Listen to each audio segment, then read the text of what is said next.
बहुत समय पहले एक गांव के किनारे घने जंगल में एक साधु बाबा रहते थे। उनकी लंबी सफ़ेद दाढ़ी, चमकती आंखें और शांत स्वभाव के कारण लोग उन्हें सद्गुरु बाबा कहकर पुकारते थे। बाबा हमेशा ध्यान में लीन रहते थे और उनके बारे में कहा जाता था कि उनके पास अद्भुत शक्तियाँ थीं। गांव वाले अक्सर बाबा के पास अपनी समस्याओं का समाधान पूछने जाते और बाबा उन्हें कुछ ऐसा बताते कि उनकी समस्याएं सचमुच दूर हो जातीं। धीरे धीरे बाबा की ख्याति दूर दूर तक फैलने लगी। आसपास के गांवों से भी लोग उनसे मिलने आने लगे। एक दिन गांवों में एक व्यापारी आया जो बाबा की शक्तियों पर विश्वास नहीं करता था। उसने गांव वालों से कहा, ये बाबा सिर्फ दिखावा करते हैं, मैं देखता हूँ कि इनमें कितना सच है। व्यापारी ने ठान लिया कि वो बाबा की शक्तियों की सच्चाई जानकर ही रहेगा। व्यापारी ने बाबा से मिलने का निर्णय लिया। जैसे ही वो बाबा के पास पहुंचा, बाबा ने अपनी आंखें खोलीं और हल्के से मुस्कुराए। बाबा ने बिना कुछ कहे अपनी आंखों से व्यापारी को देखा,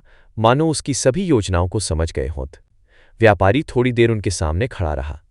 फिर बाबा ने धीरे से कहा, तुम्हारा सत्य जानने का समय अभी नहीं आया है। जंगल के उस रास्ते पर जाओ, वहां तुम्हें उत्तर मिलेगा। व्यापारी को समझ नहीं आया कि बाबा ने ऐसा क्यों कहा, लेकिन उसकी जिज्ञासा बढ़ गई थी। वो उस रास्ते पर चल पड़ा।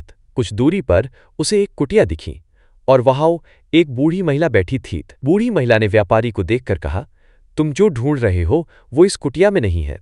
वापस जाओ और बाबा से मिलो।